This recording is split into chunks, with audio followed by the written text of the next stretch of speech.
Hello বন্ধুরা, আমি সুস্মিতা। নতুন আরও একটা ব্লগ ভিডিওতে সবাইকে স্বাগত জানাই।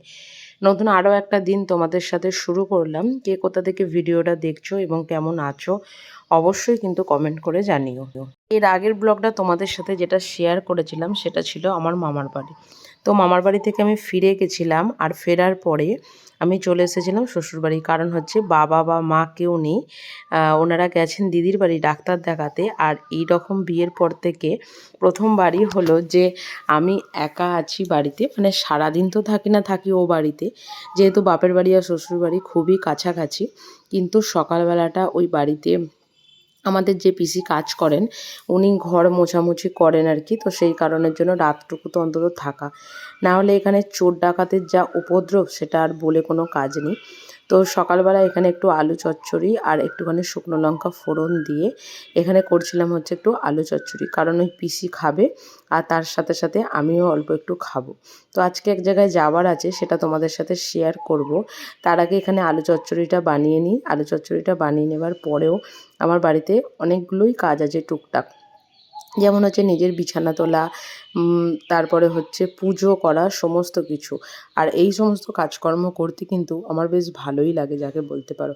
তো যাই হোক, ওই যে হয় না একটা মানুষ, মানে সবাই যখন থাকে তখন একটা টাইমে ঘুম থেকে উঠে পড়া হয়। যেহেতু বাড়িতে কেউ নেই, আর যে পিসি কাজ করতে আসেন উনি আসেন প্রায় পৌনে আটটা থেকে আটটার মধ্যে আর কি। তো যে কারণে ওই দেরি করে ঘুম থেকে উঠে জামা কাপড়টা ছেড়ে ওনার আগে চা আর তরকারিটা করলাম।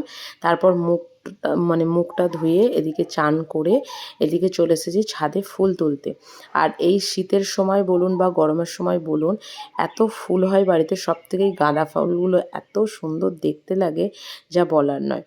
তো আগের দিন সন্ধ্যাবেলা ওই যে আগের দিন যে ঠাকুর পুজো করা হয়েছিল, আগের দিন ঠাকুর পুজোটা বাবা মাই করে গেছিলো আর কি। তো সেই ফুল টুলগুলোকে সমস্ত কিছুকে পরিষ্কার করে পরিচ্ছন্ন করে এখানে পুজো করব।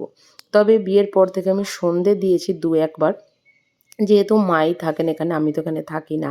তবে ঠাকুরকে সেবা দেওয়াটা এটা আমার জন্য এখানে প্রথমবারই। আর নারায়ণ আছে, অনেক কিছু ঠাকুর আছে, হয় না যার সংসারে যার যেমন নিয়ম সে সেই রকমভাবেই আর কি চলে। যেহেতু আমি কোনোদিনও দেখিনি, তবে কিছু কিছু জিনিস জানি। যেমন হচ্ছে আমি যেমন নকুলদানা দিই, মা ঠাকুরকে বাতাসা দেয়, ঠিক সেই রকমই আমি যতটা পারছি আর কি, ঠিক ততটাই অন্তত ঠাকুরগুলো মানে সেবা তো অন্তত দেওয়া হচ্ছে, এরকম আর কি একটা ব্যাপার। তো যাই হোক, যে সমস্ত ফুলগুলোকে নিয়ে এসেছিলাম সেগুলোকেই আর কি সুন্দর করে সাজিয়ে এখানে ঠাকুরের খাবারগুলোকেও বেড়ে নিয়েছি। আর ওদিকে মোটামুটি আমার সব কিছুই কাজ কমপ্লিটও হয়ে গেছে। ঠাকুরটাকে পুজো দিয়ে তারপরেই বেরোবো। যেমন আমার বাড়ির শাঁখটা আমি খুব সুন্দর করে বাজাই, তবে এখানে যতদিন পুজো করেছি আমার খুব ভালো করে মনে আছে সকাল সন্ধ্যা দুবেলায় আমি শাঁখ বাজাতে পারিনি, কারণ সব কিছু ওইভাবে আর কি সবটা অভ্যাস তো নেই। আমার বাড়ির শাঁখটা যেমন আমার ভীষণভাবে অভ্যাস হয়ে গেছে, এখানে কিন্তু সেই জিনিসটা নেই। তো যাই হোক, পুজো টুজো দিয়ে সমস্ত কিছু খাওয়া দাওয়া কমপ্লিট করে এদিকে বেরিয়েছি হচ্ছে আমি ছোটো পিসির বাড়ি যাওয়ার জন্য। তাও ট্রেন ধরতে ধরতে মোটামুটি 10টা 40 তো হয়েই গেছিলো, কারণ এ বাড়িতে তালা টালা সমস্ত কিছু দিয়ে গেছিলাম হচ্ছে ও বাড়িতে। আর দেখতে দেখতে আমি পান্ডুয়াতে নেবেও গেছি। ট্রেনে এত মারাত্মক ভিড় ছিল যা বলার নয়। আর আমার ছোটো পিসির বাড়িটা হচ্ছে একদম স্টেশনের কাছেই, মানে একদম বলতে পারো এতটা ঘুরে যাচ্ছি তাই, তা না হলে রেল লাইনটা টপকেই আর কি পিসির বাড়ি। তো যাই হোক, দেখতে দেখতে তো আমি পৌঁছেই গেছি। আর বাড়িতে ঢুকেই দেখি আমার ছোট্ট পুচকে ভাইপোটা এখানে মারাত্মক দুষ্টুমি। তার যত রকম মানে কি বলবো, উল্টো পাল্টা আবদার। এই যে খড়টাকে কাটা ছিল গরুর জন্য, সে সেটাকে ছড়িয়ে এখানে খেলাধুলা শুরু করে দিয়েছে। মানে এগুলো রীতিমতন বাড়িতে বলা হয় অত্যাচার।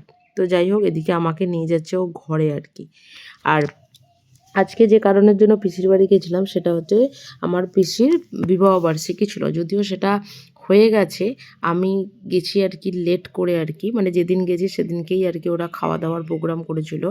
আর এটা হচ্ছে আমার এক ভাই, সে দারুণ বিরিয়ানি বানায়, মানে যে কোনো হয়তো রেস্টুরেন্টকেও হার মানাবে এরকম আর কি বিরিয়ানি। দারুণ মানে দারুণ। আর আমরা তো বিরিয়ানি খেতে ভীষণ ভালোবাসি, মানে বিরিয়ানি লাভার বলতে পারো যেটাকে বলা হয়। তো তো এই যে ওপর থেকে দিয়ে দিচ্ছে হচ্ছে খোয়া ক্ষীর আর অনেক রকম অনেক কিছু দিয়ে বানায়, তবে খুব সিম্পলভাবেই বানায়, মানে কোনো রকম কোনো ঝামেলা ছাড়াই আর কি। তো আলু বোখরা দিয়ে দিয়েছে হচ্ছে ওপর থেকে বিরিয়ানি মশলা। বিরিয়ানি মশলাটা এদের এখানে না ভীষণ ভালো পাওয়া যায়, যেটাকে বলা হয়, মানে আমি নিজেও যখন বাড়ি যাই আর কি তখন এখান থেকেই নিয়ে যাই বলতে পারো। দিয়ে দিল বেরেস্তা আর সমস্ত চালটা আর কি, এখানে ভাতটা আর কি দিয়ে দিল। দারুণ কিন্তু হয় এই বিরিয়ানিটা। এবার ওপর থেকে আর যেসব যা কিছু বেঁচে আছে সব অল্প অল্প করে দিয়ে দিচ্ছে, যেমন বেরেস্তা, তারপরে হচ্ছে এখানে তোমাদের হচ্ছে বিরিয়ানি মশলা, তারপরে একটুখানি ছিল হচ্ছে খোয়া ক্ষীর, যতটুকু যা বেঁচে ছিল সবটাই এখানে দিয়ে দিয়েছে। আর ওপর থেকে দিয়ে দিচ্ছে হচ্ছে কেওড়া জল, গোলাপ জল আর আতর মেশানো যে দুধটা আছে সেই দুধটা।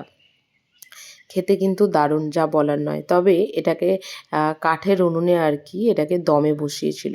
যেহেতু কাঠের উনুন এখনও সবার বাড়িতেই আছে, আমাদের বাড়িতেও আছে আর কি।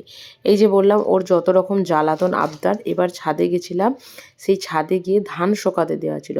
সেখানে ধান শোকাতে দেওয়ার পরে এটাকে হয়তো কি বলে আমি জানি না, তো সেটা নিয়ে সে সেখানে খেলাধুলা শুরু করে দিয়েছিল। তো যাই হোক, এদিকে বিরিয়ানি কাটা হচ্ছে।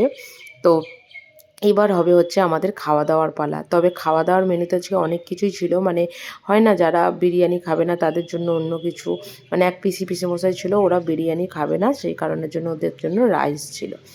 তো চলো, খেতে খেতে আজকের ব্লগটা এখানে শেষ করছি। যদি কিছু ভালো লেগে থাকে একটা লাইক করো, শেয়ার করো, চ্যানেলটি সাবস্ক্রাইব করে পাশে দেখো। দেখা হবে নতুন আরও একটা ব্লগ ভিডিওতে। টাটা।